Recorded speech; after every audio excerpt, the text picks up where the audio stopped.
La vida que vendrá, un espacio militante donde pensar y proyectar las luchas que abrirán paso a una vida que merezca la pena ser vivida. Análisis, debate, estrategia y táctica para cambiarlo todo. Síguenos en nuestras redes sociales, difunde, comenta y cuestiona.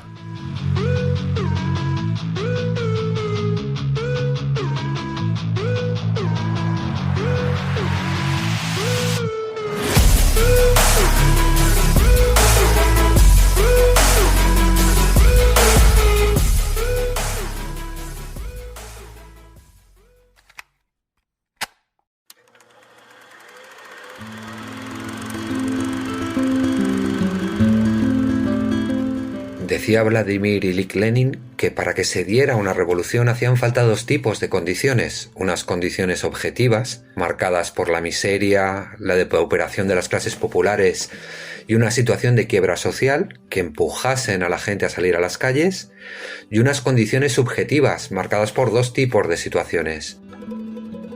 Primero, la organización de las clases populares, unificadas, organizadas y con la formación suficiente para discutir y para disputar el poder a quienes dominan.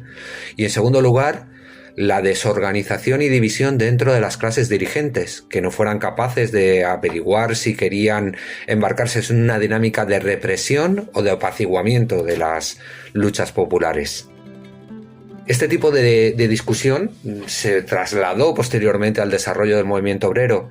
Por ejemplo, la socialdemocracia siempre ha planteado que lo importante era conocer las condiciones objetivas y que las condiciones objetivas eran un límite que no se podía franquear. En la socialdemocracia habla una y otra vez de lo que podíamos llamar la coyuntura y de los límites que marca la coyuntura para la acción revolucionaria. El Che Guevara, sin embargo, en su momento planteaba que el foco guerrillero era capaz de derribar de un solo golpe y generar con un firme apoyo subjetivo nuevas condiciones objetivas, transformar directamente la coyuntura por la acción directa de quienes pretendían cambiar las cosas. Abraham Guillén, por su parte, planteaba una relación más dialéctica entre condiciones objetivas y condiciones subjetivas. Hablaba de que la organización efectivamente puede cambiar las condiciones objetivas, pero no siempre y de cualquier manera, solo cuando se actúa de una manera firmemente inserta en las necesidades y los intereses de las clases populares, solo cuando la guerra se convierte en una guerra de todo el pueblo contra un poder tiránico y corrupto. Bueno, pues este debate nos lleva a plantearnos ¿qué importancia tienen estas cuestiones para la acción revolucionaria moderna? Para la acción revolucionaria de nuestros días, ¿qué importancia tuvieron estas cuestiones y estos supuestos límites o estas supuestas dinámicas de transformación para el ciclo de luchas que hemos abandonado del 15M? Es decir, en esas circunstancias, en ese ciclo de luchas que se inició en 2011 y que ahora parece cada vez más extenuado, ¿realmente el límite fueron las condiciones objetivas o realmente hubo también elementos subjetivos que habría que tener en cuenta, habría que matizar y habría que problematizar y sobre los que probablemente había que construir cosas nuevas? Vamos a discutir sobre esto en este nuevo episodio de La vida que vendrá. Vamos a debatir con gente que realmente nos puede aportar mucho sobre ello, pero sobre todo tenemos que tener presente aquello que ya decía John William Cook, un famoso dirigente del peronismo más obrerista y más revolucionario. Solo ganan las batallas quienes están en ellas. Quienes se limitan simplemente a saber aquello que dice la coyuntura, a adaptarse a aquello que dice la coyuntura, pero sin una estrategia, sin una dinámica encaminada directamente a cambiarla, sin una planificación de lo que se quiere hacer para cambiarla, al final no cambian nada. Solo podemos aceptar la coyuntura si al mismo tiempo estamos desarrollando la línea política necesaria para su transformación. Os dejo con el nuevo episodio de La vida que vendrá.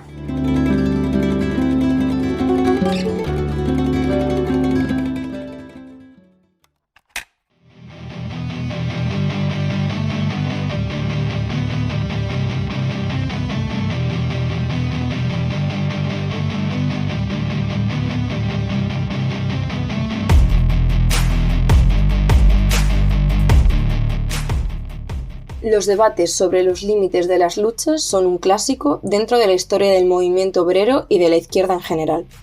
No hay prácticamente ningún episodio de confrontación de masas que no haya sido después objeto de intensas discusiones sobre qué era posible, qué no lo era y por qué las cosas ocurrieron como ocurrieron.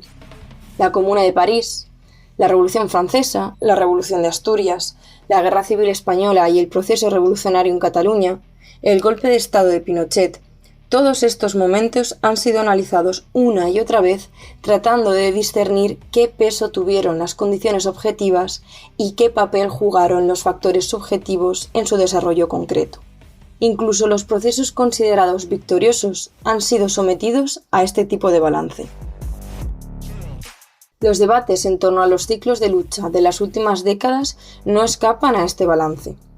Si pensamos en el ciclo abierto a partir de la crisis de 2008, encontramos una enorme producción de análisis, balances, polémicas que intentan explicar por qué estos procesos desembocaron en los resultados que conocemos: derrota, desvío, integración y restauración.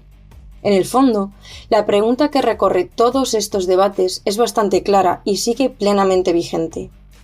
¿Los límites de estas luchas estaban dados desde el inicio por unas condiciones materiales que no permitían un desarrollo más profundo? ¿O el problema principal residió en el bajo nivel de desarrollo de las fuerzas subjetivas, en la debilidad de las organizaciones políticas, en sus planteamientos estratégicos o en su capacidad para intervenir de forma eficaz y orientar esos procesos en direcciones concretas? Esta no es una pregunta académica ni un ejercicio de arqueología militante. Es una cuestión central, si lo que queremos es prepararnos para las luchas que están por venir. Ahora bien, ninguna explicación simple, que reduzca procesos tan complejos a una única causa aislada, puede dar cuenta seriamente de la realidad de la lucha de clases.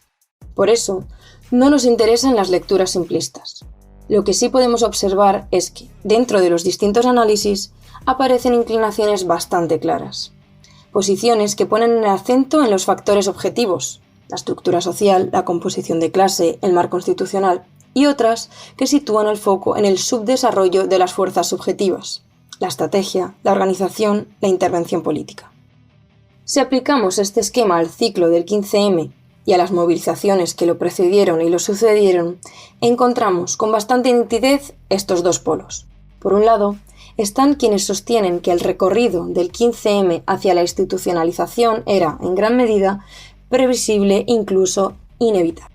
Dadas las características sociológicas del movimiento, su hegemonía ciudadanista, el peso de las clases medias y una orientación mayoritariamente hacia reformas y mejoras dentro del marco del capitalismo y del régimen del 78. En el polo opuesto, se desarrolla una crítica centrada en las organizaciones políticas y en las estrategias sostenidas por los distintos agentes que intervinieron en ese ciclo. Desde esta perspectiva, el problema no fue tanto lo que daba de sí la situación objetiva, sino la falta de capacidad analítica, de elaboración estratégica y de intervención política capaz de empujar las movilizaciones hacia un nivel superior de confrontación y de ruptura. Si abordamos estas cuestiones aquí, en la vida que vendrá, no es por un ajuste de cuentas ni por nostalgia militante. Es porque creemos que en el balance crítico de nuestras luchas pasadas se juegan lecciones fundamentales para no repetir los mismos límites en el futuro. Lejos de buscar consensos vacíos en un centro que no sirve a nadie, en este segundo programa queremos confrontar abiertamente distintas lecturas sobre las debilidades del ciclo de movilizaciones que hizo tambalear al régimen y que, posteriormente, fue reconducido hacia una restauración precaria que sigue definiendo el campo de lucha en el que nos movemos hoy.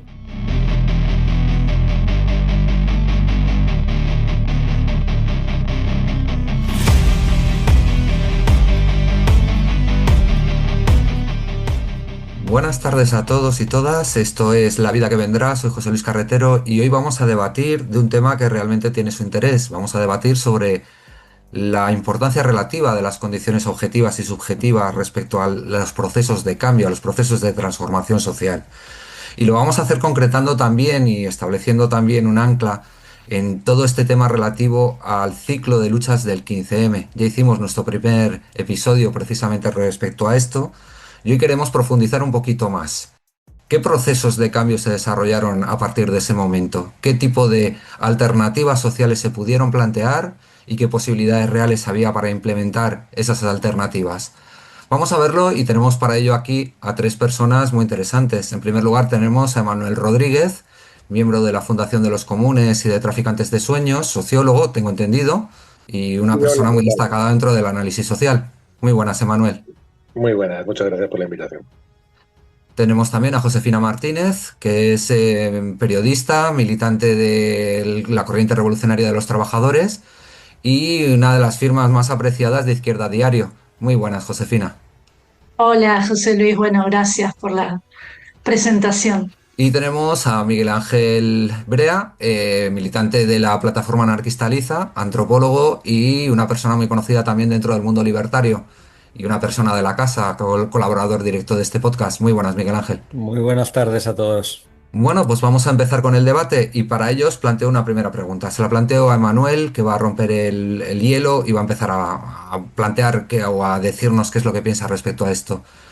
La pregunta es muy clara. Teniendo en cuenta las condiciones objetivas y subjetivas en que se desarrolló el ciclo de lucha del 15M, Emanuel, ¿qué piensas? ¿Se podía haber ido más lejos? ¿Estaba el ciclo marcado por una imposibilidad objetiva para profundizar el proceso de cambio?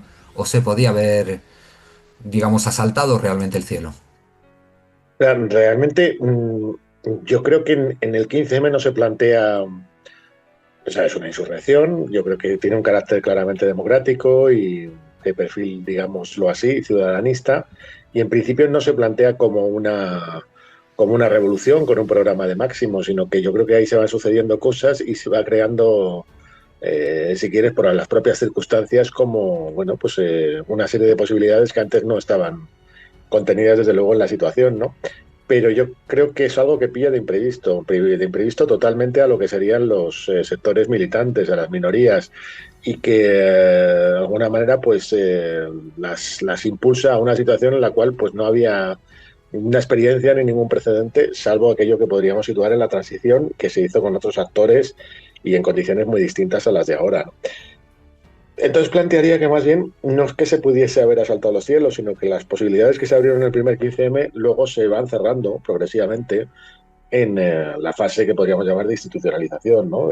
Podemos, los municipalismos, etcétera. ¿Se podría haber ido más lejos? A posteriori uno siempre puede decir que sí. Había más, si queremos, otras... pues si quieres vectores de fuerza que no empujaban a convertir todo en una suerte de producción de nueva izquierda, pues probablemente también. ¿Tenían capacidad para haber empujado mucho más lejos? Pues probablemente no. Entonces, en cierta medida siempre son difíciles, ¿no?, contestar a este tipo de preguntas post factum, ¿no? O sea, post factum, después de los hechos, ¿no? Yo creo que más bien lo que tenemos que intentar es explicar qué es lo que sucedió allí, ¿no? Y que creo que es algo que realmente se le ha dedicado poco tiempo, ¿no? Que no ha ocupado mucho tiempo, ¿no? Mucho esfuerzo intelectual y tampoco reflexivo por parte de los que participamos o de otros que podrían sentirse inspirados por el 15M, ¿no? De hecho, la producción, si queréis, como elaboración a posteriori del 15M ha sido muy, muy parca, ¿no? Muy floja, ¿no? Comparémoslo con la transición o con la guerra civil o, si queréis, con el 68 francés. Bueno, pero ya incluso profundizando en esto, vuestra iniciativa política estuvo centrada en la construcción de una alternativa municipalista, es decir, la participación directa en las candidaturas del cambio, principalmente en Madrid. Esta apuesta la hicisteis desde el punto de vista de que considerabais que era lo único que se podía hacer o lo que principalmente se podía hacer, o lo hacíais desde un punto de vista incluso de principios o de que fuera el corazón de vuestra propuesta política a largo plazo. En realidad, en el 15M participamos desde otro lugar, que era un blog, que entonces se llamaba Madrilonia, y tuvimos una participación, pues yo creo que, bueno, pues que estuvo bien, que aportó sus cosas durante los años 2011, 2012, 2013. A partir del 2013, que es cuando yo creo que se empieza a agotar la fase de movimiento, surgen toda una serie de iniciativas en las cuales hay una discusión interna nuestra que es: ¿participamos en este tipo de procesos y tratamos de empujarlo más allá o no? Y la respuesta fue que sí. De hecho, lo primero que se intentó no era tanto el municipalismo como tratar de empujar el proceso que ya se veía que tenía que tener algún tipo de impacto político en el ámbito institucional hacia un lugar que no fuese el de la producción de un partido, sino lo que entonces se llamó el proceso constituyente, y se creó un movimiento que se llama Movimiento por la Democracia, con una carta por la democracia, bueno, una serie de cosas en cierta medida muy naifs, surgidas entonces, y luego a partir de lo que fue el proceso de irrupción de Podemos, sí se decidió que había que intentar, en lo que fueran las elecciones municipales, que iban a ser año y medio después, pues a tratar de intervenir allí con una iniciativa que recordase un poco pues lo que habían sido otras experiencias municipalistas. Nunca la hipótesis de nuestro sector fue llegar a la alcaldía, sino más bien que eso fuese un pretexto para tratar de reorganizar el movimiento desde otras claves. El resultado de aquello, pues en una ciudad como Madrid, pues digamos que pobre, porque no llegó a construir pues nada parecido a lo que podía ser un movimiento de redes de candidaturas de unidad popular, similar al catalán, aunque sin perfil nacionalista, ni a un movimiento, si queréis, pues más autónomo de base. No dio eso así, o sea que todo fue... Nos vimos arrastrados, como yo creo que la gran mayoría de la gente, pues por la marea aquella. Y una vez situados ya dentro, realmente era muy difícil de escapar de la lucha fraccional que es la que se instaura en ese tipo de dinámicas, ¿no? Donde realmente pues el combate se convierte en una suerte de guerra de guerrillas entre fracciones y posiciones bueno, pues que al fin y al cabo pues tienden a alejarse progresivamente de cualquier lugar que podríamos decir de producción de movimiento, ¿no? Bueno, Josefina, y desde una perspectiva del socialismo revolucionario, que yo creo que es un poco lo que pretendéis o decís que representáis desde Izquierda Diario, ¿cómo ves o cómo veis el proceso de lucha del 15M, ese ciclo de luchas? ¿Se podía haber ido más lejos? ¿No se podía? ¿Cómo lo planteáis? ¿Qué es lo que pensáis que pasó ahí? Vale, bueno, en primer lugar, digamos que para arrancar creo que es importante señalar un poco las coordenadas más generales del ciclo que son internacionales, ¿no? Me parece importante porque en un sentido, si ya digamos que en la época imperialista es muy difícil pensar en clave de programas nacionales o de iniciativas puramente nacionales, más aún en el último periodo de mayor internacionalización, ¿no? Entonces, primero tenemos que ubicar, digo, porque tu pregunta incluía esto de las condiciones objetivas, la crisis económica financiera del 2008 como gran elemento disparador de crisis y también de procesos de lucha de distinto tipo. Y después lo que son las crisis que podemos llamar en términos de Gramsci crisis orgánicas, que combinan la crisis económica, social y política como una cierta, digamos, dislocación o crisis de representación, crisis de los regímenes políticos, etc. Todo eso en un sentido está presente alimentando, creo, la irrupción del 15M como de otros fenómenos que se dan en los mismos años, ¿no? Entonces, ligado a esto, surge la movilización y la pregunta es si se podría haber ido más allá de lo que terminó siendo, ¿no? Entonces, lo que terminó siendo es el proceso de institucionalización que va digamos, de los procesos municipalistas, surgimiento de Podemos, procesos municipalistas, incorporación de Unidas Podemos al gobierno, gobiernos progresistas, sanchismo, en términos de que lo toman los compañeros de Zona de Estrategia en los últimos artículos y en un artículo de Manuel, ese proceso, ¿no? Ahora, estaba predeterminado por su, digamos, característica ciudadana inicial, lo que decía Manuel, que esa marea te arrastrara hacia ahí. Bueno, ahí es donde yo tengo mis matices, digamos, un punto de vista distinto, porque creo que ese proceso de institucionalización que llevó nada más y nada menos que a la asimilación al Estado capitalista, de ese proceso que venía de abajo, digamos, y una asimilación que no es lineal, sino que es una obturación, es coartar, es impedir que se siguieran desarrollando sus elementos más disruptivos, impedir que se pudiera confluir, digamos, hacia otras alternativas, como podría ser, por ejemplo, llevar el 15M más claramente de las plazas a los lugares de trabajo, cuestionar el rol de las burocracias sindicales, extender los procesos de autoorganización. Bueno, eso en gran parte, nuestro punto de vista, es que estuvo obturado por ese proceso de institucionalización o de pasivización, un rol que jugó esencialmente Podemos, ¿no? Esa idea de llevar de la ilusión social a la ilusión política.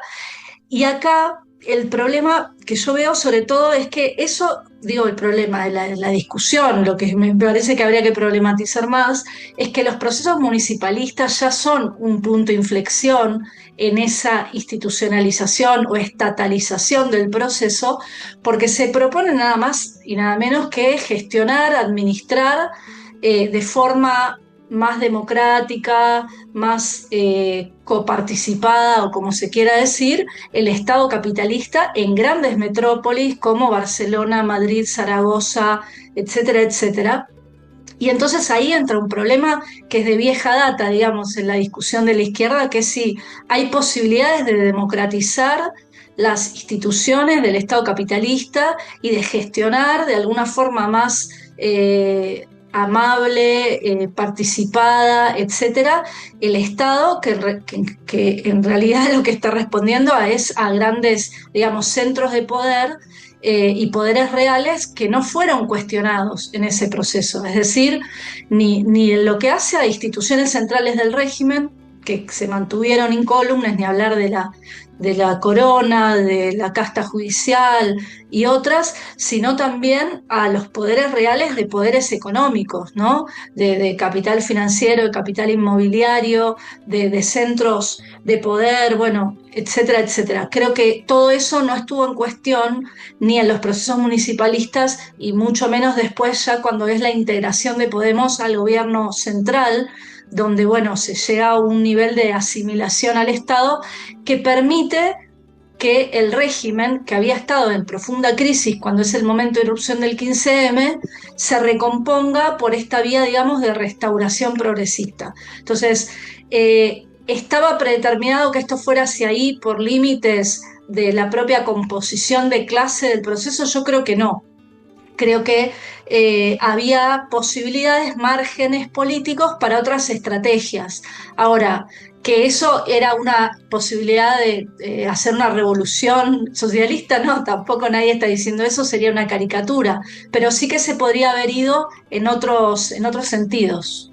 Bueno, lo cierto es que efectivamente sí hubo otro tipo de derivaciones, no sé con qué profundidad y de qué o hasta qué nivel podríamos decir que tenían posibilidades reales de implementarse, pero hubo también un 15M laboral, pese a que no se hable mucho de ello. Es más, desde el punto de vista de quienes saltaron a las instituciones muchas veces se ha ignorado completamente esa dinámica que llevó a varias huelgas generales y que llevó también a la conformación incluso de estructuras de organización conjunta del sindicalismo combativo. Que llevaron a una jornada de lucha que incluyó pues una huelga en la enseñanza madrileña, una huelga en los transportes en Madrid y Barcelona, etcétera. Pero bueno, todo esto ocurrió como muy fuera del radar de lo que fueron los focos de los medios de comunicación y los focos también de esa nueva izquierda o esa izquierda, digamos, que apostaba por la vía institucional que se estaba configurando en ese momento. Yo no sé, Miguel Ángel, ¿qué piensas tú de esta disyuntiva? Es decir, ¿había realmente o no había posibilidades de trascender el simple cambio de gobierno y pasar quizá a un cambio de régimen o quizá incluso a un cuestionamiento del sistema capitalista? Creo que pensar de forma mecánica, o sea, pensar de hacer una especie de juego de imaginación en cómo se habrían dado las situaciones y pensar que la podríamos llevar hasta un proceso revolucionario, yo creo que en sí mismo, como dice Josefina, es simplificar mucho el periodo. Yo coincido en la idea de que los espacios de autoorganización y de lucha podían haber ido mucho más lejos. Podían haber ido mucho más lejos en cuestiones que tienen que ver con su capacidad analítica, la conciencia de cómo funciona el sistema, en su capacidad de desarrollo estratégico, haber hecho experiencias mucho más desarrolladas y haber sedimentado en procesos de autoorganización sindical, barrial, de mujeres mucho mayor del que se dio. Pero Creo que es importante, antes de avanzar mucho más en esto, señalar, no solo fue una crisis orgánica que puso en cuestión todo el régimen del 78 y en parte señaló al sistema capitalista en su conjunto, sino que además tuvo una intensidad y una extensión brutales. O sea, estamos hablando de más de 80.000 millones de dinero público para rescatar a los bancos, de que el estado del bienestar se redujo en aproximadamente un 10%, que la tasa de desempleo llegó hasta el 27% en 2013 y que el paro juvenil llegó al 50%. Que se habla que en algunos sectores la precarización de su nivel adquisitivo llegó hasta el 20%, y por no hablar de desahucios, despidos masivos y demás. Y como bien decía José Luis, hubo una serie de procesos de autoorganización, de los que el 15M y las plazas son un ejemplo, pero que también adquirió otras formas, como fueron las mareas en defensa de los servicios públicos, que ahí activaban directamente a la clase trabajadora en sus puestos de trabajo, y no lo hacían solo como reclamas ciudadanas, sino que también no solo reclamábamos las conquistas de nuestras luchas anteriores, sino que también reclamábamos directamente la dignidad en nuestros puestos de trabajo y de los servicios propiamente dicho. Pero hablamos de la huelga general del 2012, de la huelga europea, bueno, pues un montón de movilizaciones que tenían un carácter que yo creo que trasciende la idea del perfil ciudadanista. Es decir, que había posibilidades de, según cómo se interviniese, desarrollar el sujeto y que trascendiese aquella cuestión de la democracia, que no obstante, para mí, la crítica a la democracia burguesa tiene el potencial de desplazarse hasta poder señalar todo el sistema en general. Yo creo que los límites objetivos de estas movilizaciones tienen que ver con la propia capacidad del régimen capitalista para recomponerse de alguna manera, ¿no? Estamos hablando que en 2014 empieza a haber cierta mejoría económica, que empieza a poder, al menos se da la sensación de que ya no hay una caída en picada como la que había pasado desde 2011 hasta 2014. Y eso tiene cierta capacidad de desmovilización y vuelve a generar esperanzas. Y luego creo que hay una parte interesante que tiene que ver con esto de la institucionalización, y que lo hemos tratado en algunos otros debates. Había un perfil muy claro dentro de las movilizaciones del 15M, que era un sectores más jóvenes, más formados, que se autodenominaban eran precarizados, ¿no? Que tenían estaban teniendo un nivel de trabajo y de condiciones de vida menor que el que deberían tener teóricamente por su formación. Y muchos de estos jóvenes, que eran parte de los más activos, incluso en algunos momentos podemos señalar que hicieron cierta política de cooptación de los espacios, fueron integrados muy fácilmente en think tanks, en proyectos institucionales. Bueno, y ahí yo creo que ellos pasaron de ser sujetos integrados a ser sujetos activos de desviación. Pero para mí, creo que esto lo han señalado los dos compañeros, lo más importante fueron los límites subjetivos de todo el proceso. Creo que realmente la extrema izquierda, en su mayoría, sobre todo de los movimientos sociales, llegaba desarmada, analítica, estratégica y organizativamente. Veníamos de un ciclo, yo creo que se había asumido completamente la ideología neoliberal del fin de la historia, nada podía cambiar, y entonces lo máximo que se podía hacer era resistir, huir. Y con esas armas afrontamos el proceso. Y aquí es donde yo creo que se dieron ciertas cuestiones que nos impidieron avanzar en este proceso. Para mí, la más importante de todas estas, conseguir detectar y luchar contra estos procesos de desvío, tanto dentro de nuestras propias organizaciones, que empezamos a ver que no había mucha más salida que intentar la vía institucional en algunos casos, o al menos apoyarla, como aquellos que queríamos combatir contra estos desvíos, que no estábamos organizados ni preparados para señalar una vía que no fuese sectaria y completamente inoperante. Yo creo que esto para mí fue el factor diferencial. Como decimos, no para llevarlo a un proceso revolucionario finalizado y que nos consiguiera el comunismo libertario o el socialismo, pero sí al menos para desarrollar el proceso un poquito más.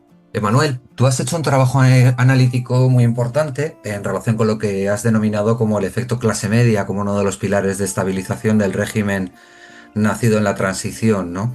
Y yo creo que también ese efecto clase media tiene su efecto, sus resultados en la trama comunicativa que se estableció alrededor del propio movimiento 15M, ¿no? Porque hay un 15M, y lo hemos estado viendo aquí un poquito también, hay un 15M de las plazas, hay un 15M municipalista, hay un 15M cultural y mediático, hay un 15M de los barrios, que no es exactamente igual que el de Sol, es decir, yo creo que a partir del momento en que las asambleas se trasladan a los barrios también se producen modificaciones y se produce también una plasticidad en la que se puede ver también muy claramente la diferencia entre las reivindicaciones que establecen unos barrios y otros, en función del origen de clase, en función de la trama asociativa previa, etcétera. Hay un 15M de los servicios públicos, que está representado por las llamadas mareas. Hay un 15M del sindicalismo combativo, que también ha sido invisibilizado, como muchas veces ha resultado invisibilizado la persistencia del trabajo como elemento nucleador de nuestra sociedad en la cultura actual.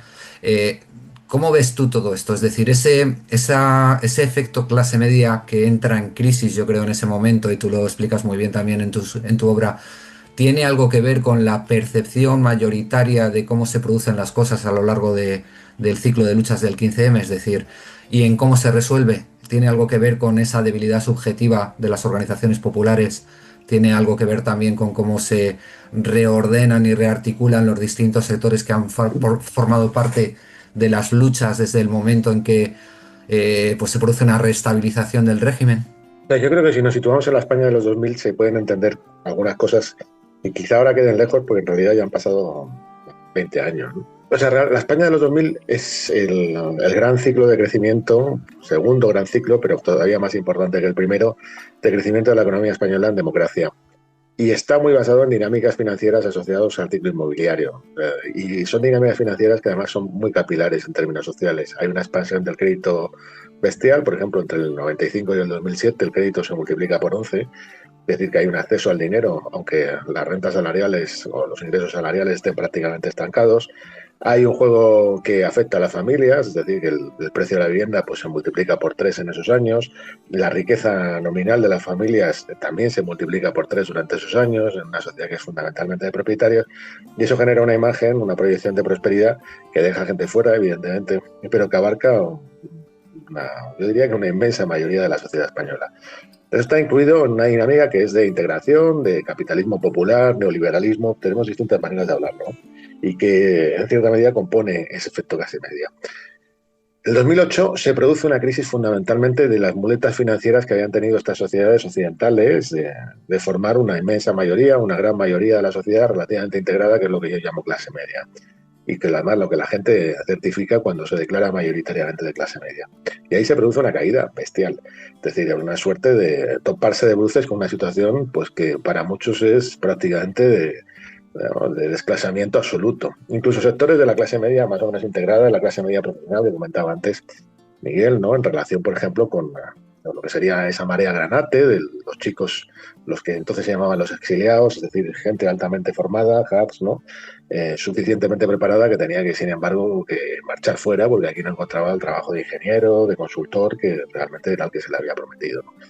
Entonces, la sociedad se encuentra en ese momento, en términos de lo que es autoimagen, enfrentada a una suerte de colapso, de caída general de lo que son sus expectativas, de lo que es su futuro.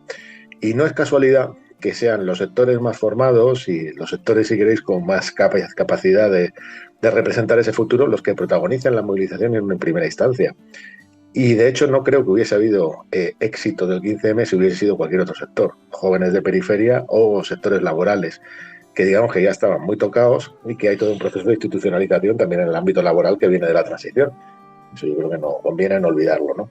Entonces, el protagonismo yo creo que fue de estos sectores, lo que serían los recuentos, el recambio de la clase media, sobre todo la clase media más profesional. Los chicos pues nacidos en los 70, los 80, chicos y chicas con formación en su mayoría universitaria o por lo menos con acceso a estudios postsecundarios, ¿no?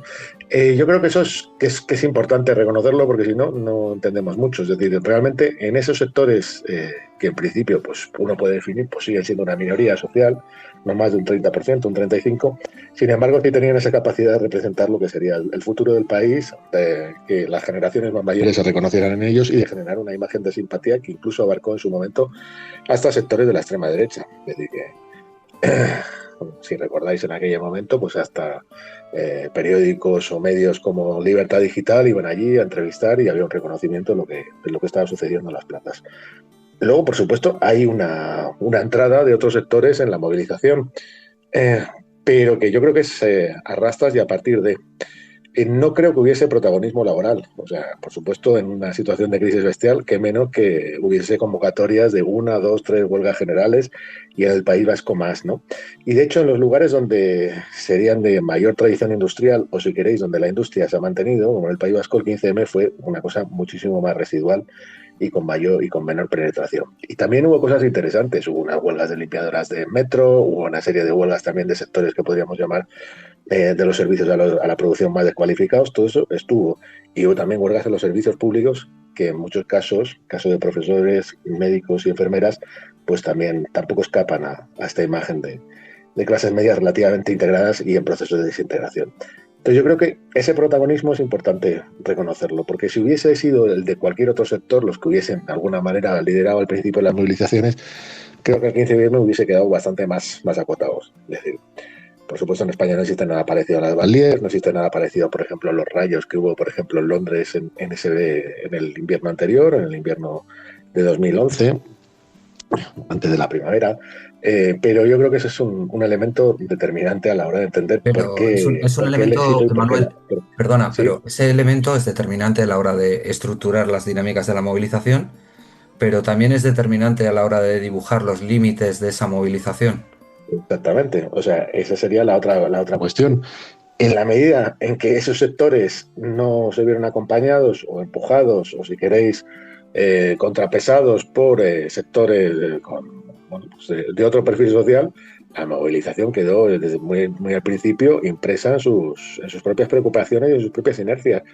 Que esos sectores, que además su única politización, así como en los últimos años, no es el de una sociedad civil burguesa, organizada y tal, sino son los movimientos sociales que no dejan de ser sectores relativamente marginados y integrados por jóvenes, es decir, por gente relativamente desclasada respecto a esa posibilidad de reproducir las condiciones de las clases medias profesionales, ¿no? Entonces yo creo que el límite está ahí, por supuesto.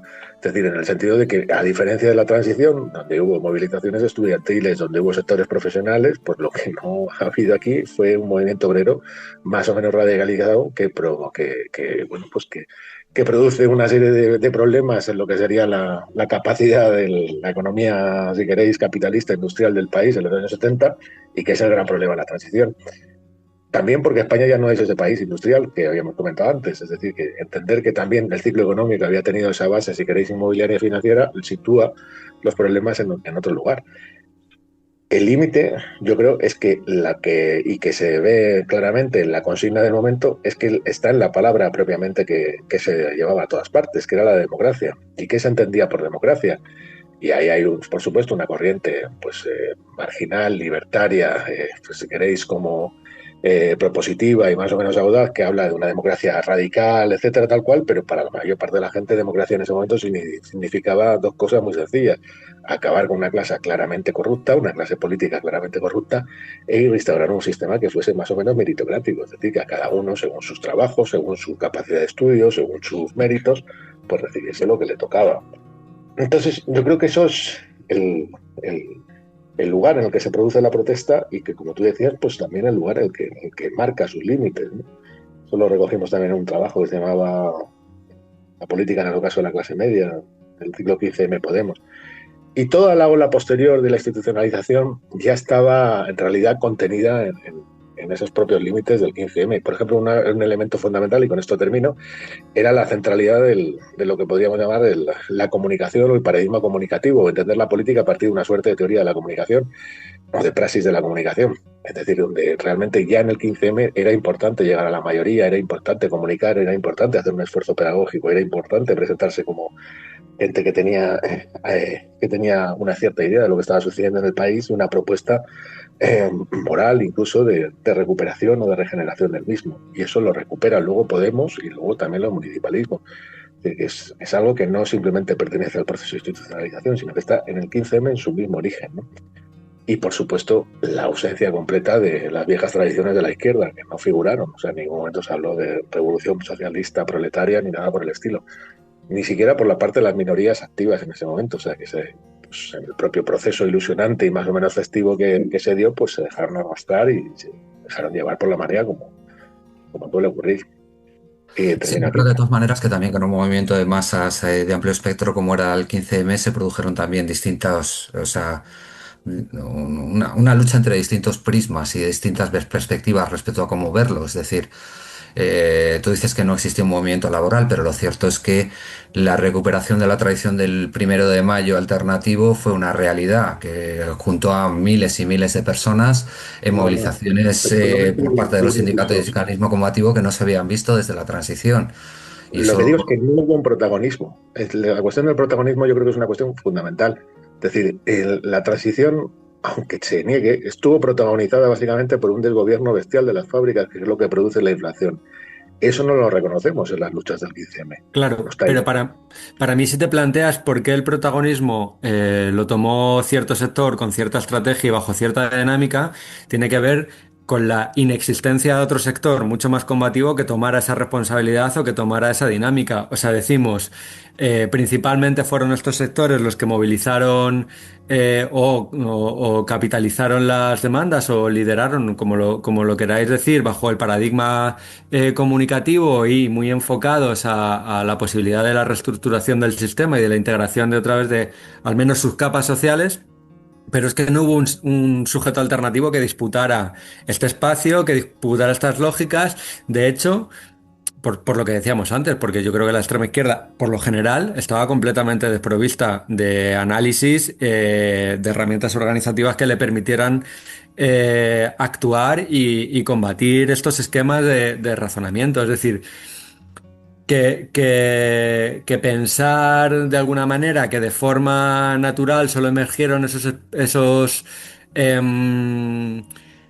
sujetos porque respondían a la lógica interna del movimiento, para mí es limitado porque había otra serie de perfiles que lo que pasa es que estaban completamente derrotados, venían de asumir la imposibilidad de luchar en otra dirección y les pilló con el pie cambiado. Para mí tiene que ver con eso. O sea, la situación o lo interesante para mí de pensar esto es la posibilidad de pensar en el próximo ciclo de movilizaciones y de luchas que seguro vendrá, porque seguro va a venir otro ciclo de crisis y de precarización de las condiciones de vida de la clase trabajadora, que no vuelva a estar liderado por estos sectores y bajo estas estrategias, sino que se le pueda combatir y se puedan dar alternativas que nos permitan unificar a la clase trabajadora, que nos permitan tomar la cuestión del trabajo, que nos permitan disputar el sentido de la crítica mucho más allá de la democracia en un sentido burgués y demás y demás. Pero claro, esos sujetos estaban ahí, pero es que nadie los combatió. Josefina, ¿tú cómo ves, por ejemplo, vamos a ver, estamos hablando de un 15M hegemonizado por lo que podríamos denominar gente con conciencia de pertenecer a la clase media, gente muy formada, gente joven, que digamos que quiere realizar un recambio de élites, más que incluso realizar una transformación social como tal? Y la película o la cuestión es la siguiente: ¿existía la posibilidad o existe? Porque vamos a empezar a hablar también ya de la transformación de las condiciones objetivas y subjetivas a lo largo de la década que ha transcurrido desde el 15M. Con las transformaciones que se han producido, ¿existe o podría existir una posibilidad de producirse una situación similar, de desbordar ese proceso desde las clases populares, desde la clase trabajadora? Bueno, creo que, a ver, para tomar el balance y las perspectivas, creo que hay un elemento, digo, de lo que dice Manuel, que es así, evidentemente. Si comparamos el 15M con las luchas de la transición, o todo el ciclo de ascenso obrero y popular de los años 70, evidentemente el ciclo de luchas que se da no tiene en el centro como centralidad a una clase trabajadora radicalizada que ocupa fábricas, que ejerce, digamos, el control obrero de la producción, etcétera, etcétera. Evidentemente que no. Entonces, y hay otros sectores y hay efectivamente una tesitura, digamos, más ciudadanista, dispersa, fragmentada, digamos, viniendo de un momento, después de las auges de todo el periodo neoliberal, de una gran crisis de subjetividad, podemos decir, de los sectores obreros y populares, etcétera, ¿no?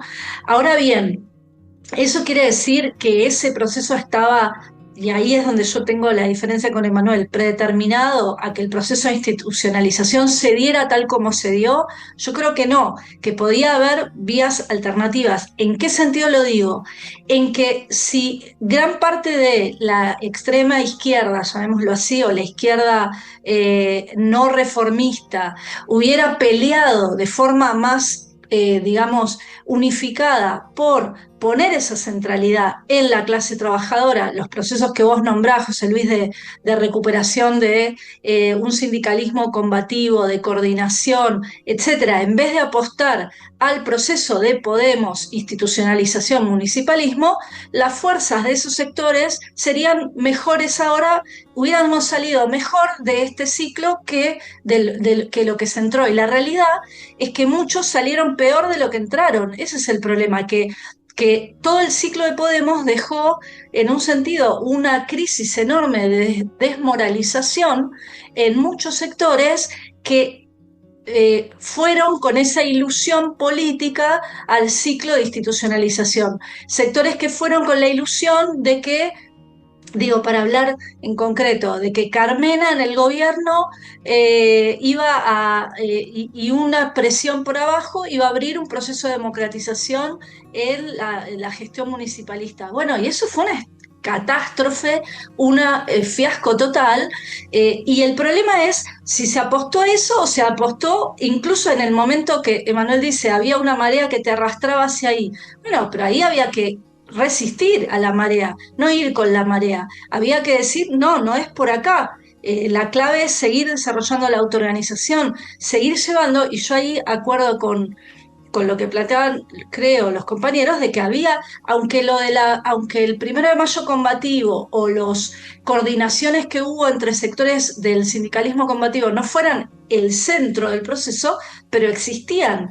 Entonces, eran procesos que se podía apostar a desarrollar, y hubo sectores que, digamos, claramente plantearon que no era por ahí la vía, sino que había que ir al proceso de institucionalización política con un proyecto amplio, con un programa reformista moderado, que era el de Podemos, porque Podemos era eso, digamos, y era la apuesta a una gestión democrática del propio Estado capitalista, la vía en el terreno acotado municipal o después ya en la vía estatal.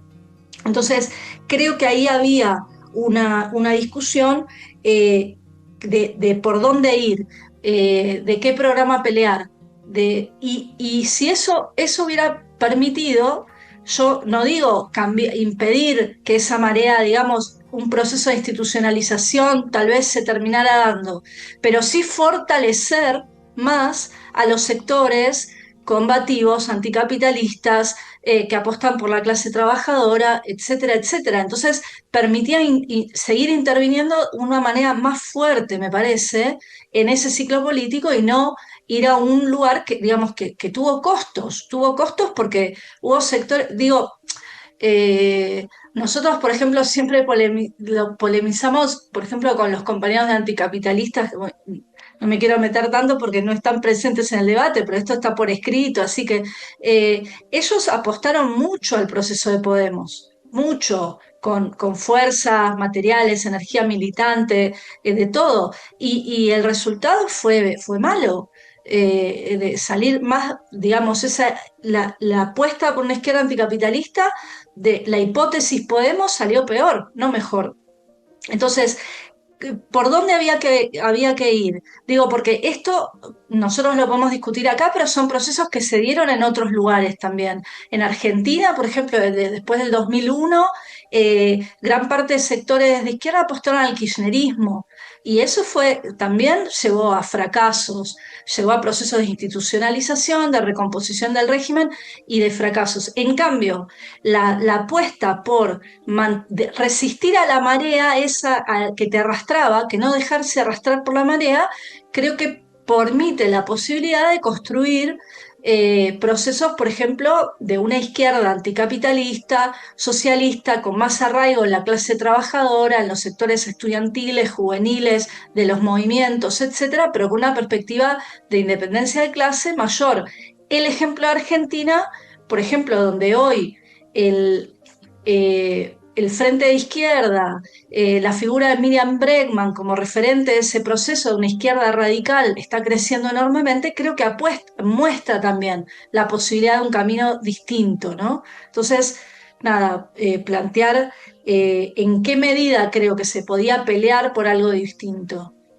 Ha pedido la palabra Miguel, pero primero vamos a dejarle a Manuel también que se explique un poco y yo le haría una pregunta también en relación con una pregunta que también le hice a Nuria, porque Nuria también sacó el tema de cómo desde la Fundación de los Comunes planteasteis el tema del proceso constituyente, que apuntaba no, por supuesto, a una transformación socialista, pero sí a un cambio de régimen, en cierta manera. Iniciar un proceso constituyente significa cambiar la estructura general de articulación del régimen político, no tanto el régimen social, no tanto el modo de producción capitalista, pero sí el régimen político. Sin embargo, esa propuesta que hicisteis, que yo incluso presenté un par de escritos, que hubo bastante gente que participó, que podía tener una cierta, digamos, semejanza con lo que se había planteado en esos años en algunos países de América Latina, al menos por lo menos desde un punto de vista casi, digamos, más espiritual que real, pero bueno, en cierto sentido iba un poco por ese camino. Se abandonó inmediatamente en cuanto llegaron las elecciones europeas en las que Podemos se presentó como primera fuerza política que representaba en las instituciones el movimiento en sí. Entonces yo creo que eso también merece una explicación, ¿no? Hasta qué punto, digamos, incluso la propia propuesta de profundización en la democracia de que tú hablabas, Emanuel, en un momento determinado pasa a convertirse en simplemente una propuesta de gestión de lo que hay y poco más, de una gestión progresista que es en lo que finalmente ha cuajado. Es decir, hay poco más que la participación en los gobiernos progresistas con unos ministros que en otros tiempos quizá hubieran sido identificados incluso como ministros progresistas del PSOE, porque el PSOE históricamente también ha tenido en su momento ministros progresistas puntuales, la misma actual ministra de Defensa lo fue en su momento, Valeriano Gómez creo que era, que fue ministro de Trabajo, etcétera, etcétera. Al final se ha hecho un poco ese papel. Incluso la propia promesa de cambio de régimen político, de actuación frente a la casta, desaparece. Entonces ni hay desborde proletario, digamos, en alguna manera, ni hay tampoco una especie de ímpetu republicano. ¿Cómo ves tú esto, Manuel? ¿Y qué se ha transformado? Esto es una segunda pregunta para dejar que te explayes un poco más. ¿Qué se ha transformado desde entonces? Es decir, esta hegemonía del efecto clase media sobre la percepción de lo posible del conjunto de nuestra sociedad, ¿es un candado permanente o el propio proceso de degradación de esa clase media está transformando las cosas? Sí, y yo creo que tiene que ver la pregunta tal como la cuestión esta de que se me acusa permanentemente de determinismo. O sea, no es una cuestión de determinismo y de alguna manera que eso limite las posibilidades que estén contenidas en los procesos. Pero lo que hay que hablar es de las posibilidades que están contenidas en los procesos, no las que nos imaginemos que están contenidas y que luego no las podamos validar. En el caso del 15M, la posibilidad de que hubiese una rearticulación, si queréis, de una suerte de alianza movimiento obrero, clases medias, yo creo que no se plantea. El propio lenguaje en el cual se habla, y habla el 15M, no es un lenguaje que recupere las tradiciones de la izquierda. Y cuando tú estás en un proceso de ese tipo y de ese calado, tú puedes situarte dentro o te puedes situar fuera. Dentro te permite actuar e intervenir en él y fuera no. Posibilidades que, por ejemplo, yo creo que se conquistan en el proceso, digamos, de evolución del 15M. La del municipalismo, parece que no, pero curiosamente no hubiese habido sin la intervención de sectores, no solamente los nuestros, sino muchos otros, tratando de forjar como una suerte de candidaturas de base local que le hiciesen contrapeso a Podemos, pues realmente el ciclo de Podemos hubiese sido mucho más corto. Es decir, Podemos ya estaba en caída libre a finales del 2014, principios de 2015. Levanta el voto gracias a que se consiguen una serie de conquistas a nivel municipal en grandes ciudades. Y el municipalismo no se limita simplemente a conquistar grandes ciudades, sino que también en ciudades medias y ciudades pequeñas. Es decir, que hubo un montón de candidaturas que en pueblos de 1.000, 2.000, 3.000, 10.000 habitantes pues llegaron a gobernar. Y que creo que, bueno, pues alguna de ellas pues representó como experiencias relativamente positivas que no podríamos considerar que en un pueblo de ese tamaño llegar al ayuntamiento sea someterse a una institución de orden capitalista o te estés totalmente subordinado sin ninguna posibilidad de ese tipo. Así que hubo intervenciones positivas en ese momento. Previamente, en la evolución del 15M, la que tú señalas era el famoso proceso constituyente, era algo que parecía y que sonaba mucho también con la historia del país, que es parecida a la historia de los países de América Latina. Cuando hay una crisis política fuerte, motivada en este caso por una crisis económica, una crisis que podríais llamar, pues vamos a decirlo, de todos los órdenes, orgánica, la traducción, si queréis, juntista, republicana, liberal, habla siempre de procesos constituyentes. Y aquí intentamos empujar por esa línea, pero evidentemente estábamos en pañales. Es decir, esto funcionaba en la cabeza de 4 personas, no mucho más. Y ahí fue un juego de movimientos rápidos. Y aquellos que venían, si queréis, de una tradición de una izquierda más convencional, en este caso de los que jugaron a eso, que fue el grupo de Pablo Iglesias con sectores que venían de Izquierda Unida y anticapitalistas, pues lo hicieron más rápido que cualquier otro equipo, si queréis, que estaba tratando de leer la situación e intervenir en ella, y le salió bien.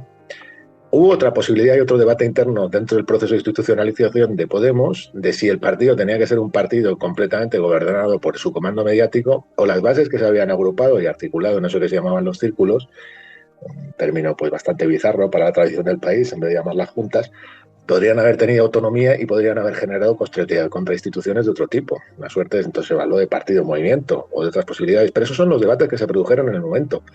Y esos son los debates en los que uno podría haber intervenido. No en debates que de alguna manera tú dibujas por encima de los hechos. O sea, dentro del propio movimiento 15M hubo una serie de debates que orientaron la situación hacia un lugar o hacia otro, dentro de una línea que yo creo que no era muy modificable, una corriente que no te exigía, que no permitía muchas bifurcaciones fuertes. Otro debate interesante fue, por ejemplo, la de construcción de un sindicalismo social a partir de lo de la APA. O sea, antes de que, por ejemplo, se montasen las candidaturas municipalistas y parte de los grupos que estaban en la PA, pues acabaron montando, pues, por ejemplo, Ganemos Barcelona, o creo que se llamó así, ¿no? Pues hubo una discusión si merecía la pena lanzar esas candidaturas municipalistas o haber organizado algún tipo nuevo de sindicalismo social, que es el precedente, por ejemplo, de cosas como el sindicato de la vivienda ahora o del movimiento de vivienda ahora. Y hubo también una discusión en ese sentido y también se perdió. Esos son los debates y las discusiones que yo creo que merece la pena analizar, es decir, las que se produjeron realmente históricamente, no las que dibujemos un poco desde fuera, ¿no? O sea que ese recorrido, si queréis, como una historia, una genealogía más bien de esos procesos, es lo que tendríamos que discutir, que es más de grano fino que pensar que entonces existía la articulación de algo así parecido a una clase obrera, una clase popular organizada, que desde mi punto de vista creo que no. Existía el residuo, el remanente de la transición, pero una sociedad completamente distinta. Es que podéis comparar estadísticamente lo que era la sociedad de los años 70 con la del 2008. O sea, 21 millones de población activa, de los cuales 3 millones trabajan en la industria, que eran menos que los que había en 1978 activos. O sea, es que no tiene nada que ver una sociedad con otra. Entonces, bueno, pues yo creo que eso sí merece la pena, es decir, cómo analizarlo. Lo del proceso constituyente... También merecería la pena analizar cómo se hacen dominantes los discursos en el contexto de una situación como esa. Es decir, al fin y al cabo, yo creo que en un momento determinado la expansión de las asambleas de sol a los barrios establecieron la posibilidad de una serie de debates en los barrios que luego no se tradujeron en una expresividad real en el centro, por decirlo de alguna manera, en el centro y en la gente que tenía relación con los medios. Por eso hay determinados discursos o determinados debates que ahora parece que nunca existieron. Yo no sé, Miguel Ángel, ¿cómo ves tú todo esto? ¿Cómo ves tú esta situación? ¿Tú crees que, como se ha dicho, había una línea que no era muy modificable o realmente había posibilidades de modificar la línea? O más que eso, incluso porque todo esto es post-festum, todo esto es hacer un poco política ficción, sino de cara al futuro. ¿Existe la posibilidad de ir más allá en un proceso, en una situación de desequilibrio del sistema como aquella a la que parece que estamos abocados en un plazo relativamente medio o breve? ¿Existe la posibilidad de ir más allá del puro ciudadanismo? Yo no quería cortar antes a los compañeros, pero he desbloqueado un recuerdo mientras hablaba de Manuel, no sé si él se acordará, de un debate que se produjo en el espacio vecinal Montamarta, en el que yo militaba, creo que en un lado de la mesa estabas tú, Emanuel y Carmona, y en el otro creo recordar que Paco Salamanca, no estoy seguro. eh, Era un debate que organizaba un grupo que se llamaba Nadie, creo recordar.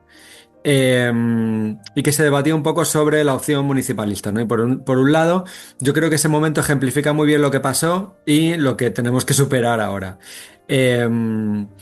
Por un lado, creo que la defensa de Manuel y de Carmona sobre el proceso o la apuesta municipalista no era tampoco una apuesta hiper segura. Yo creo que eran bastante conscientes de las limitaciones del proceso y, y creo que esto que ha dicho él antes se vieron arrastrados a cierta dinámica. Creo que no teníamos ningún control sobre los avances o sobre nuestra propia práctica política. Yo creo que habíamos perdido toda capacidad de iniciativa, pero es que por el otro lado la alternativa que se proponía era nefasta desde mi punto de vista. Era volver a los centros sociales minoritarios, volver a un discurso muy grandilocuente, pero que no tenía ningún alcance en los movimientos reales, que desde mi punto de vista tenía más que ver con casi preservar una especie de principios pseudo revolucionarios o puristas que bueno, que no tuvieron, que no tenían alcance real.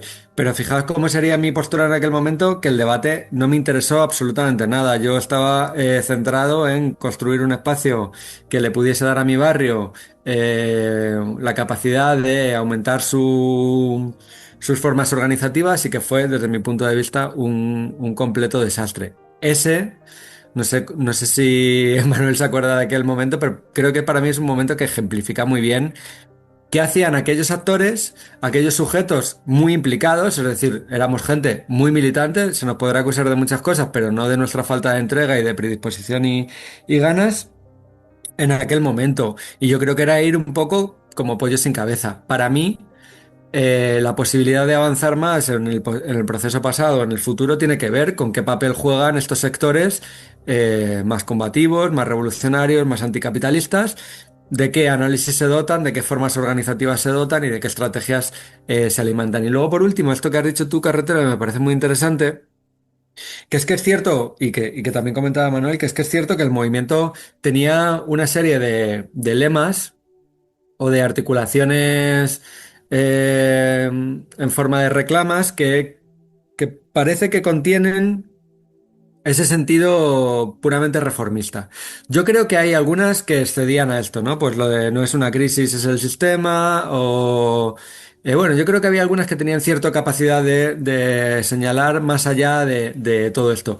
Pero para mí es interesante pensar de dónde procedieron todos estos lemas y estos sentidos comunes que allí se pusieron en juego. Y para mí se pueden trazar perfectamente de los movimientos sociales y del movimiento altermundialista, que fue muy fácil de instrumentalizar por el populismo, porque estaba cargado de lemas vacíos como llevamos un mundo nuevo en nuestros corazones, que no significaba absolutamente nada, otro mundo es posible, pero no decíamos ni cuál ni cómo. Y bueno, yo creo que ahí pues nos la colaron porque no teníamos ningún tipo de anticuerpos. Y por aterrizarlo en la actualidad, yo creo que obviamente vamos a un proceso de crisis eh, que va a generar una agudización de las contradicciones de clase, eh, que las clases burguesas van a intentar que lo paguen otras latitudes, o fragmentar a la propia clase trabajadora entre los estados-nación para enfrentarlas entre ellas, y que así estemos despistados y no estemos luchando por nuestros intereses como clase. Y que se abre otra vez el espacio de intervención y de lucha política. Y además es importante pensar no sé qué pensarán mis compañeros que están muy informados sobre esto, que es que llueve sobre mojado, es decir, que la capacidad de reintegración o de restauración ha sido bastante precaria. Hay muchos sectores que han salido muy debilitados de la crisis anterior y que ahora mismo, si se vieran afectados por un nuevo golpe, se verían mucho más dañados y que por lo tanto las expectativas en la posible eh, reintegración o reestructuración del sistema empieza a verse cada vez más en tela de juicio, ¿no? Yo creo que esto es un factor que favorece la intervención tanto de quienes tenemos objetivos emancipadores como de quienes tienen objetivos reaccionarios. Y aquí aparece el sujeto de la extrema derecha eh, con el que tenemos que combatir duramente y para eso necesitamos armarnos y organizarnos muchísimo, ¿no? Ellos van a intentar capitalizar también todo este malestar y además están mucho mejor financiados que nosotros. Y también el papel que va a jugar Podemos y el sanchismo. El sanchismo está haciendo lo que siempre hace, pues fingir políticas progresistas mientras sigue vendiendo armas a Israel, mientras sigue subiendo los presupuestos militares a coste de los servicios sociales, manteniendo la ley Mordaza y la ley de extranjería, pero fingiendo que es un gobierno progresista, porque tampoco hay voces contestatarias capaces de disputarles este discurso, y luego Podemos, que tiene que volver a caracterizarse como una alternativa de extrema izquierda y para eso necesita una lobotomía de los movimientos sociales y de la gente combativa, que nos olvidemos de todo lo que han hecho y instrumentalizar los espacios de autoorganización y lucha. Y también estará en nuestra capacidad de combatir estos dos desvíos, estos dos sujetos, pues nuestra capacidad de darle una dirección alternativa a la que esta gente le quiere imprimir a los movimientos. Josefina, cuéntanos, ¿qué piensas tú de todo esto?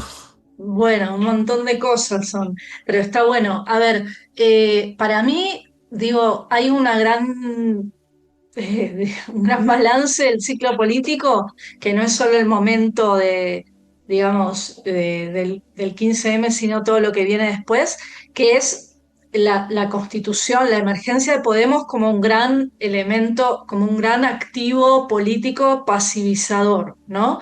Y de restauración por la vía de izquierda, por la vía progresista del régimen político. Yo en estos días voy muchas veces a la tertulia ahí del tablero y polemizo mucho con la gente de Podemos por el rol político. Bueno, hay un poco de esta intención de amnesia política y de no recordar lo que fue el primer gobierno progresista como si hubiera sido algo radicalmente distinto al actual, cuando no es así, pero sobre todo por este rol político, ¿no? De restauración política del régimen que hoy exista, digamos, el sanchismo, por lo que yo por lo menos pude entender, me pareció interesante todo lo que plantean los compañeros del sanchismo como un gran deglute, ¿no? Que deglute a los movimientos y se tragó a Podemos, a esos sectores que venían por izquierda y todo. eh, eh, Fue en primer lugar por la propia política de Podemos, que fue apostar a esa vía de gestión progresista del Estado, ¿no? Entonces, eso por un lado. Pero lo más interesante es que procesos de movilización de distintas tendencias van a tender a surgir, están surgiendo desde aquella época ahora, han surgido en distintos países todas las coordenadas internacionales de guerra, de crisis, digamos, de ya no, que no hay nuevas bases para un ciclo consumista, neoliberal, basado en el crédito, etcétera, tal cual, bueno, Emmanuel planteaba muy bien lo que fue el milagro de los 2000 y la prosperidad y todo eso, que ya eso está roto, va a generar seguramente nuevos procesos de movilización. Y el problema, la cuestión ahí es cómo intervenir sacando lecciones de este ciclo previo. Desde mi punto de vista, desde nuestro punto de vista, hay una coordenada que tiene que ver con el desarrollo de los procesos de autoorganización, con los procesos, digamos, de autoactividad del movimiento obrero, del movimiento estudiantil, de los movimientos que, desde nuestra perspectiva, una clave estratégica es apostar a desarrollar esos elementos. Y esto es muy importante porque no solo hay un bloqueo muchas veces a estos procesos, a estas tendencias, ya sean de coordinación, de asambleas, de procesos por abajo, no solo lo bloquean los que quieren la institucionalización por arriba, sino que incluso en la izquierda, en los movimientos, nos encontramos con burocracias que impiden que eso se desarrolle, empezando por las grandes burocracias del movimiento obrero, pero también a veces surgen burocracias en los movimientos que quieren digitar todo desde arriba y que no haya procesos asamblearios de coordinación, de que surja realmente esos procesos desde abajo, ¿no? Entonces, esa para mí es una clave, por lo menos nuestro punto de vista está puesto ahí mucho. Y la segunda clave es luchar contra esos procesos de asimilación por parte del régimen político que quieren llevar todo el tiempo al desvío electoral, al desvío de la institucionalización, etcétera. Ahora, esto no quiere decir no pelear por una perspectiva política también para la clase trabajadora, la juventud, los movimientos, digamos, antisistema. También necesitamos una alternativa política y ahí hay que discutir qué tipo de alternativa. Bueno, nosotros pensamos que hay que apostar por la construcción de organizaciones, herramientas políticas revolucionarias con un programa de cuestionamiento anticapitalista que apunte, digamos, a levantar a partir de, digamos, de cómo dar una salida a cuestiones vitales, ya sea el problema de la vivienda, el problema del salario, el problema de las condiciones de vida, etcétera, con una perspectiva antiimperialista, etcétera. Eso, ligado a los procesos de autoorganización, las dos vías, la vía política y la vía del desarrollo de la autoorganización, por lo menos desde nuestro punto de vista, son dos claves estratégicas que es muy distinto que apostar por una izquierda moderada que asimile los procesos de movilización como base de presión para entrar en las instituciones. Creo que esas son dos vías donde hay una disyuntiva y bueno, en el nuevo ciclo que se puede abrir aquí o a nivel internacional, creo que la clave es la otra. Yo tomaba el ejemplo de Argentina de nuevo, porque la perspectiva de una izquierda anticapitalista, socialista, que no sea moderada, digamos, sino que también frente a la radicalización de las derechas surja una izquierda radical, se muestra que es posible, que no es que o sos una secta minúscula hablando de anticapitalismo o para crecer te tenés que moderar. Hay posibilidades de ganar influencia política y de construir también desde un programa radical y anticapitalista. Eso por lo menos es nuestro punto de vista, ¿no? Conectando un poco con lo que está diciendo Josefina, Emanuel, para ponernos un poco propositivos y mirando de cara al futuro, ¿consideras que existe un arco de estrategias que pudieran permitir intervenir en una situación de desestabilización social como la que se produjo el 15M de cara al futuro? ¿Y cuáles serían esas estrategias? ¿Cuáles crees que deben ser ahora mismo? ¿Cuál es el qué hacer de nuestro momento actual? Yo no te sabría decir estrategias en el sentido clásico, en el sentido de que que tengas un objetivo estratégico que sea evidente, no sé si sería el socialismo, el comunismo o lo que sea, y luego cuáles podrían ser como los caminos a eso. Lo que sí tengo más o menos claro es, claro, bueno, vamos a decir, lo que sí me atrevería a sugerir es que la crisis que está por venir actúa en dos líneas que yo creo que sí son detectables, ¿no? Primera es que esas fracturas que vimos en el 15, que expresó el 15M, dentro de lo que sería ese cuerpo social mayoritario relativamente integrado y que yo llamo clase media, ¿no? Y vuelvo a decir que es como subjetivamente se reconoce a la gente, van a seguir actuando. Es decir, que las próximas crisis que veamos tendrán que ver de alguna manera con esas fracturas. No necesariamente se van a desarrollar en una clave ciudadanista y desde luego no se van a desarrollar necesariamente en una clave que podríamos decir emancipatoria, colectivista. No, pueden desarrollarse en una clave claramente reaccionaria.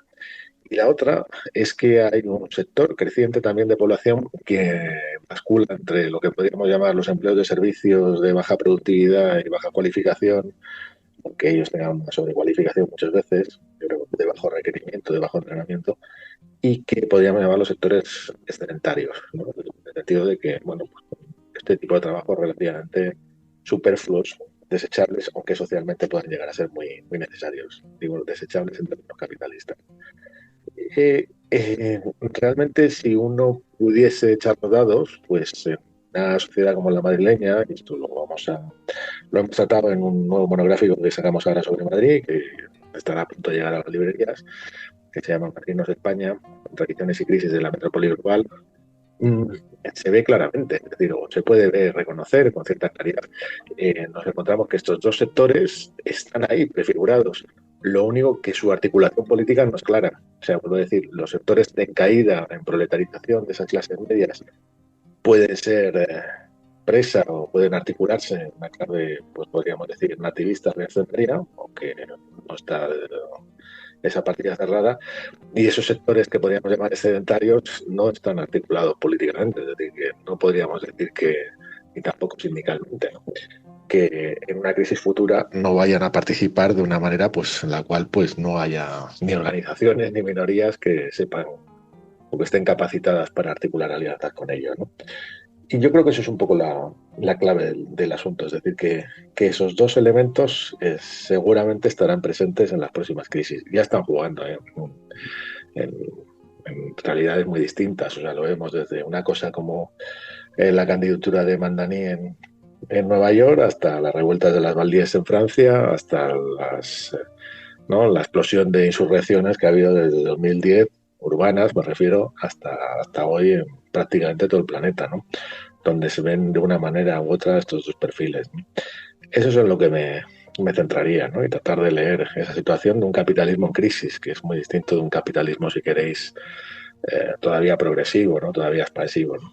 Miguel, ¿cómo lo ves tú? Que te hago la misma pregunta. ¿Qué caja de herramientas, qué caja de estrategias podrían implementarse para tratar de que ese elemento subjetivo en la situación estuviera en una mejor posición en caso de reproducirse una situación de desestabilización? Bueno, lo dije en la anterior vez que estuvimos aquí debatiendo y lo hemos hablado también en los debates que está organizando Zona de Estrategia y en otros muchos foros, ¿no? Como el ciclo que hicieron sobre estrategia las compañeras de la CRT. Yo creo que este ciclo de lucha social que preveemos, porque preveemos la crisis, y además las experiencias que hemos sacado del ciclo anterior nos han supuesto una cierta recomposición, ¿no? Una crisis estratégica dentro de la izquierda, ¿no? Que están abriendo estos debates. Estos debates yo no los recuerdo previos al... Corregidme si vosotros tenéis otra idea, otro recuerdo, pero yo no los recuerdo previos al 15M, al menos en el Estado español.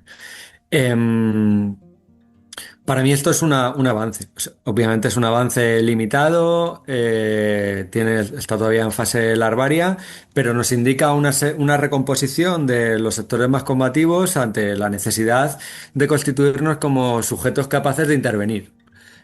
Hasta dónde, cómo, cuánto, pues dependerá de cómo nos preparemos, de los avances que seamos capaces de desarrollar y luego de la propia puesta en práctica de nuestras luchas, ¿no? Para mí esta parte que tiene que ver con lo que podríamos llamar el movimiento revolucionario está empezando a trabajar, le queda muchísimo por hacer, pero para mí es una esperanza relativa. Y luego hay otra parte que sin ella no se va a poder hacer absolutamente nada, que tiene que ver con el desarrollo de los espacios de autoorganización y lucha en los espacios de trabajo, en los barrios, contra la ofensiva fascista, contra el racismo, contra el machismo, contra la represión policial y judicial. Bueno, pues tenemos que ser capaces de fortalecer esos espacios de lucha y autoorganización, desarrollarlo lo máximo posible, articularlos en claves que no sea, o sea, que sean combativas, que no sean fáciles de cooptar y de dirigir, y hacer el trabajo justo que señala Emanuel que para mí tiene que ver con entender que es imposible un nuevo ciclo grande de acumulación que permita grandes sectores de la población integrados en los sistemas del bienestar. Al menos lo es sin tener a una población, lo que él llamaba población excedentaria, bajo un sistema de sobreexplotación, ¿no? Y no hay que hacerlo solo por una cuestión moral, sobre que no queremos sustentar nuestro bienestar sobre la vida de otras personas, sino porque encima a la larga es completamente insostenible, ¿no? Esto no se puede solucionar porque ya no solo tenemos una crisis de acumulación, sino también una crisis climática, una crisis energética.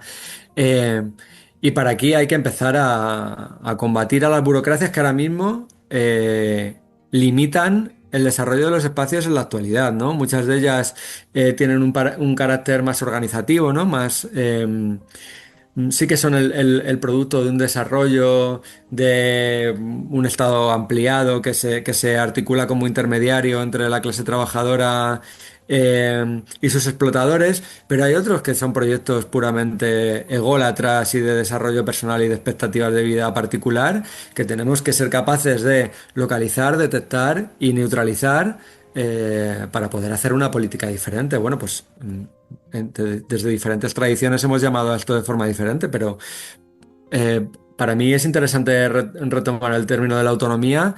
Para mí la autonomía tiene que ver con la posibilidad de desarrollar espacios con autonomía estratégica y de lucha, ¿no? Que no estén mediados por estos sujetos que tienen un interés particular, que tienen intereses diferentes a los del resto de las personas que estamos allí organizándonos.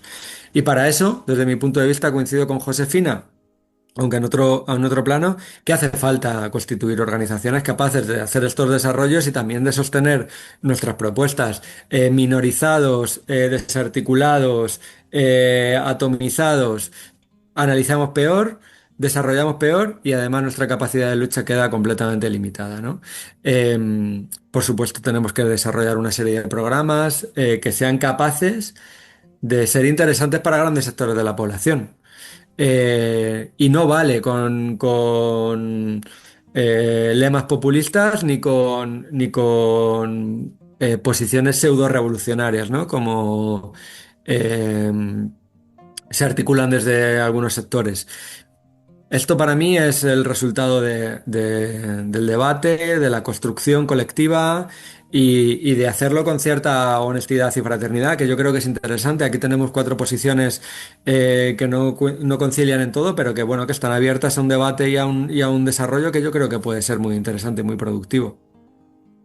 Bueno, yo respecto a todo esto, en relación con el ecosistema, digamos, de la extrema izquierda actual, veo una transformación, es decir, la izquierda que se configura, la extrema izquierda que se configura después de la caída del muro de Berlín, es una extrema izquierda que, en nombre normalmente de la autonomía, pero también del pensamiento libertario o incluso de un marxismo heterodoxo, lo que se plantea fundamentalmente es huir de las organizaciones tradicionales, de la forma organizativa tradicional, que se considera alienante, establecer mecanismos de cooperación muy lábiles, muy difusos, y no plantear abiertamente programas políticos específicos, sino funcionar un poco como en respuesta a lo que iba sucediendo, también teniendo en cuenta que se estaba en un momento de extrema debilidad teórica, precisamente por la caída del muro de Berlín, que no solo afectó al marxismo, afectó a toda la izquierda de la época, ¿no? Y yo creo que, en el sentido de lo que decía en su momento Guy Debord, pues las vanguardias no suelen conocer a sus sucesores. Y lo que está sucediendo ahora es una reconfiguración de una extrema izquierda distinta, donde se afirman proyectos organizativos mucho más estructurados. Podría ser desde la CRT que representa a Josefina, a Liza, al movimiento socialista, a otras organizaciones que se van planteando, incluso desde el propio anarquismo, desde el punto de vista eh, no especifista, sino el anarquismo, no me acuerdo ahora. Vamos, desde el anarquismo más general, más ortodoxo, también se está planteando fenómenos organizativos como el de horizontal, etcétera, etcétera. Y lo que nos encontramos entonces yo creo que es un cambio de perspectivas, de cómo se tiene que organizar o de cómo se tiene que estructurar la extrema izquierda de cara al futuro. ¿Qué piensas de esto, Josefina? Te doy la última palabra y luego ya os hago una preguntita corta y vamos terminando porque llevamos ya más de una hora.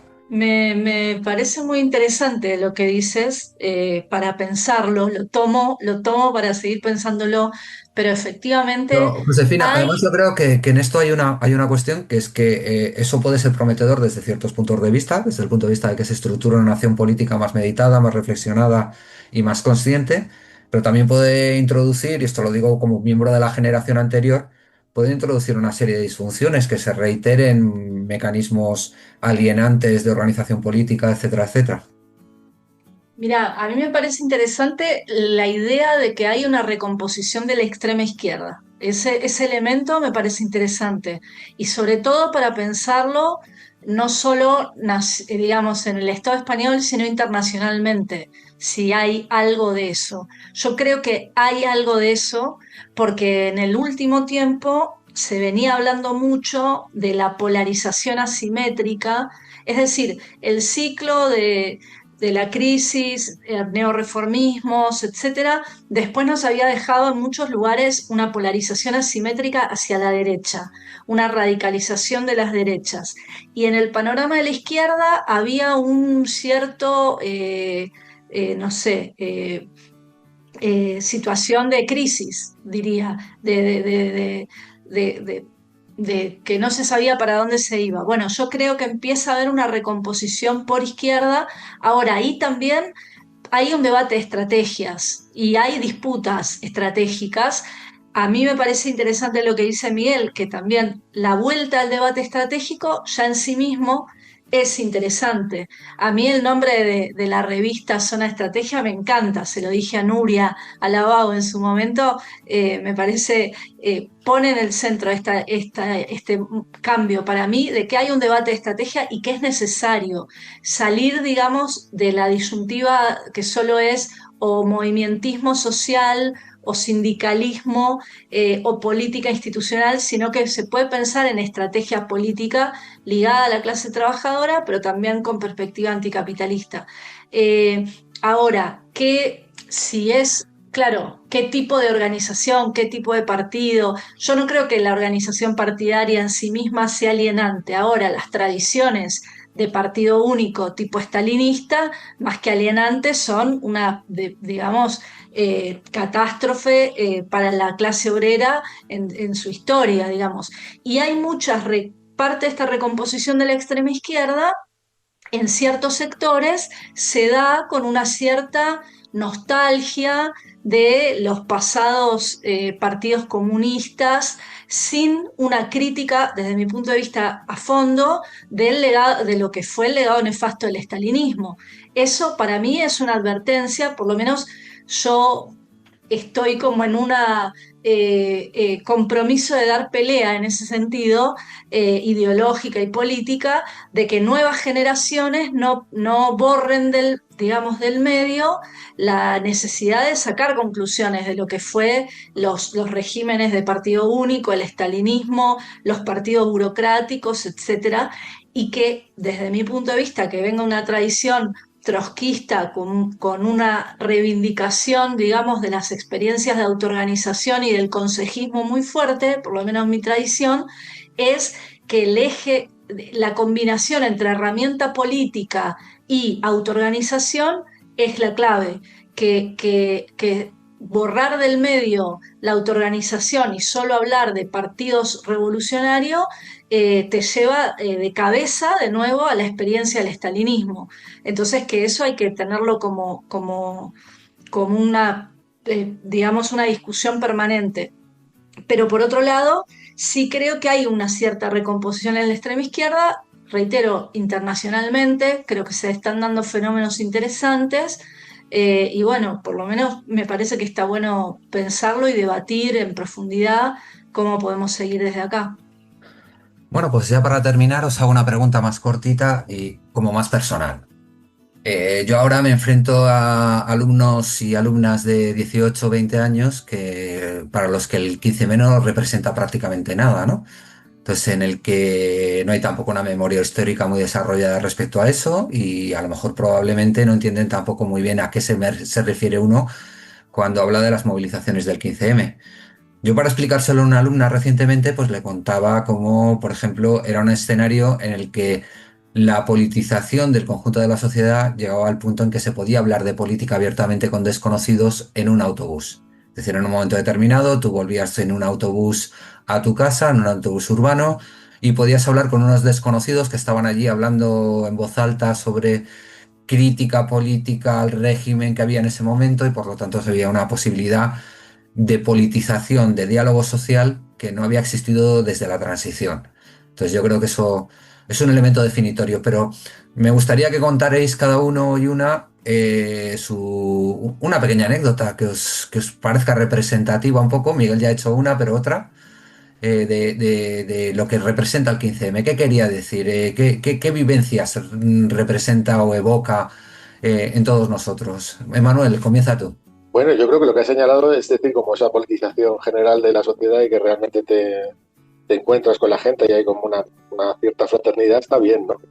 La mía es un pelín más curso y si quieres, porque yo recuerdo ese verano, el verano de 2011 y estar en el Pirineo y en un sitio así de bastante alta montaña, pues entonces era yo muy montañero y los que teníamos delante, no la acordaba, pero sí el grupito y los que teníamos detrás, uno de esos iban hablando de renta básica y otro de lo que había que hacer a la vuelta del verano sobre las movilizaciones y era gente completamente random. O sea que sí que era un momento de politización, un momento bastante alegre y un momento bastante festivo. Yo creo que era un momento de mucha alegría. Realmente es curioso que haya sido tan sepultado en el tiempo y tan rápida, ¿no? O sea que yo creo que esa es su mayor derrota es esa, ¿no? Curiosamente no ha dado tampoco a ninguna celebración por parte de los sectores que han sido herederos del mismo, ¿no? O sea, no sé si es una situación vergonzante o que no tiene aprovechamiento. Entonces sería algo positivo en ese sentido. Aprovechamiento político, quiere decir. Pues, pero vamos, que yo me quedo con lo que acabas de decir tú. Yo creo que eso es lo más importante, vamos. Que fue un momento realmente de reencuentro social, ¿no? De construcción verdaderamente de una suerte de comunidad política muy amplia. Miguel, cuéntanos. Yo recuerdo algunos momentos en aquella época que fueron muy importantes para mí. Recuerdo cuando empezó el 15M, todavía estaba militando en el Centro Social Seco y recuerdo llegar con los que eran mis compañeros de Centro Social a la plaza y no entender absolutamente nada y a la vez estar emocionados, ¿no? Había pasado algo muy importante y había pasado muy lejos de nuestro radar y sin embargo era emocionante y había una oportunidad. Luego las cosas se fueron complicando. Pero por ejemplo en aquel momento yo he conocido a compañeros que siguen siendo hoy compañeros de militancia con los que participo directamente en Liza o con los que me sigo encontrando. Creo que hay mucha gente quien no se quemó o quien no fue completamente integrada, eh, que ahora está también en un proceso y que tiene esa capacidad de mantener un pie en el pasado crítico y una esperanza en el futuro y para mí fue una experiencia muy importante para toda la izquierda de aquel momento, en el buen y en el mal sentido. Yo creo que eso es clave. Y creo que tiene pinta de que fue una experiencia para muchos más sectores de la población, aunque no hayan sacado todas las conclusiones o no hayan estado participando en debates como nosotros.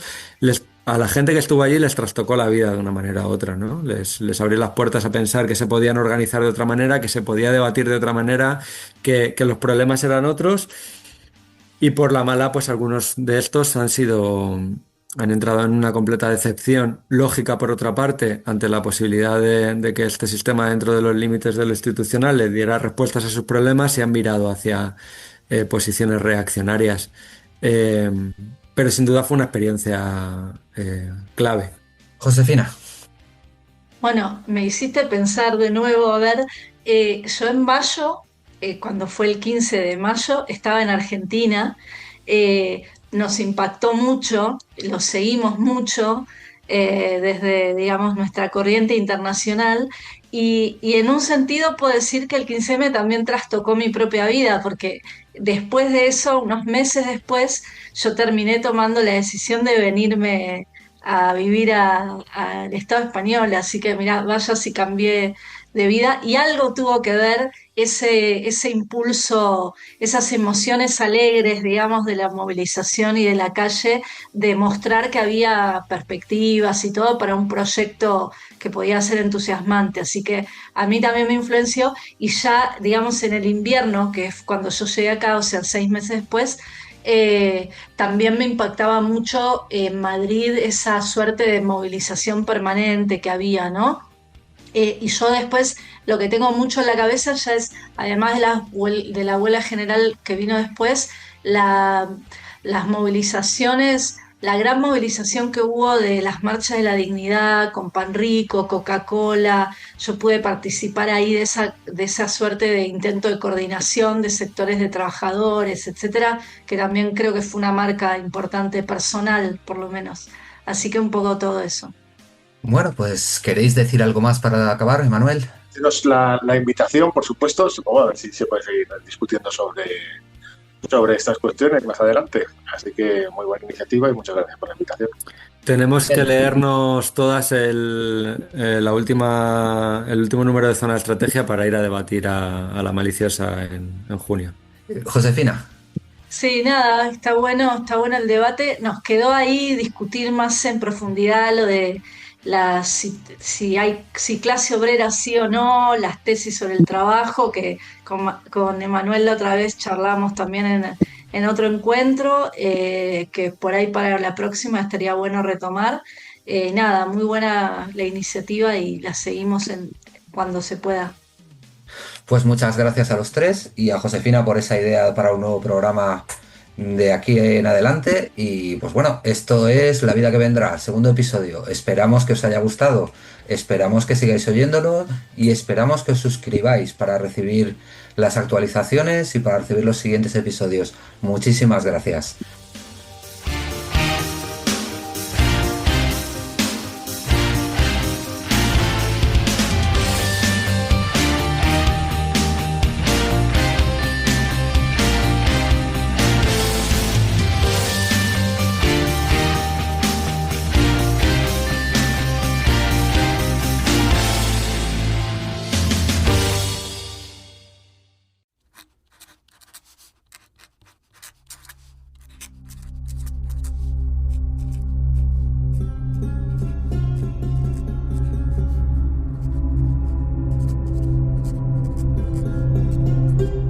Ira. No eras tú a quien vieron en la pantalla del televisor. No eras tú al que filmaron saliendo hecho migas de los escombros. ¿Quién, entonces, era el que aplaudía y vitoreaba la muerte? Esto es lo que hace la guerra contigo. Te arranca la piel y te da una tienda de campaña, y como una bola de papel te tira al cubo de la basura de tu casa.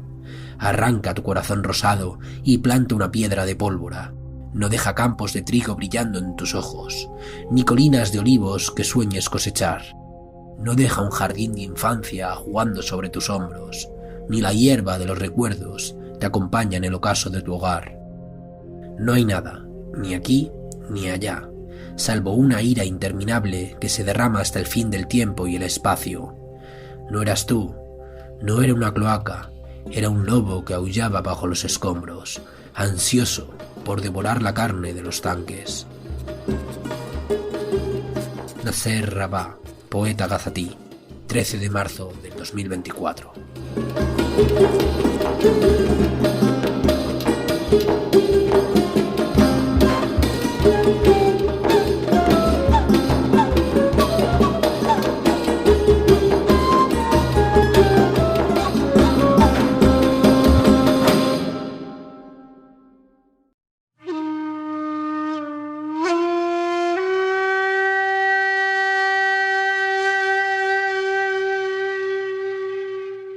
La carne de los tanques es lo único que importa ahora a quienes dirigen Occidente. Siga la vida de miles de jóvenes entre los escombros de Gaza o de Teherán, en las colinas del Donbass, en los desiertos del Sahel. La clase dirigente europea quiere rearmarse para mandar a la clase obrera a las trincheras, para ahogarla entre la sangre y la mugre, para invitarla a odiar la vida. En La Vida que Vendrá, sin embargo, debatimos para encontrar la salida al caos neoliberal, al vértigo voraz de los fondos de inversión y de las empresas de armamento. Debatimos para saber qué hacer entre la niebla, para preparar la subversión y la revuelta, para crear otro mundo. No te pierdas el próximo episodio de La Vida que Vendrá.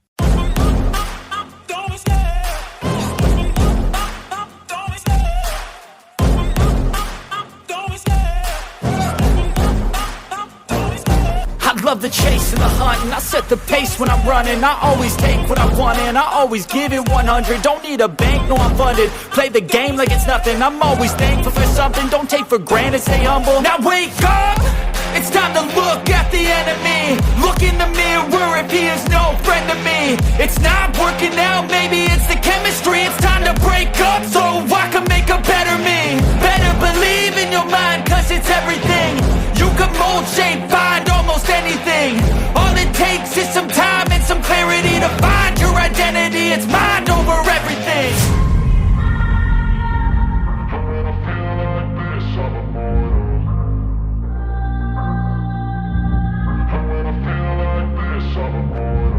And when I feel like this, I'm immortal. When I feel like this, I'm immortal. When I feel like this, I'm immortal. When I feel like this, I'm immortal. Don't stop, don't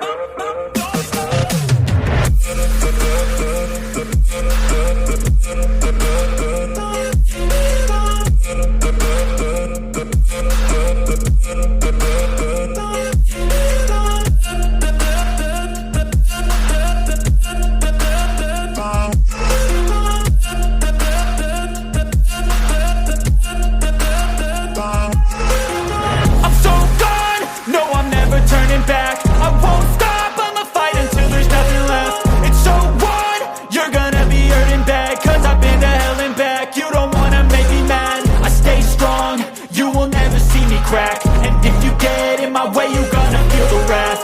Gotta say it to my face while he's looking back. Mirror breaks after math. When I hate, I attack.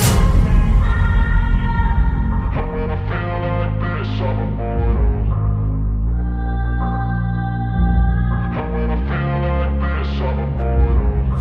feel like this, I'm immortal.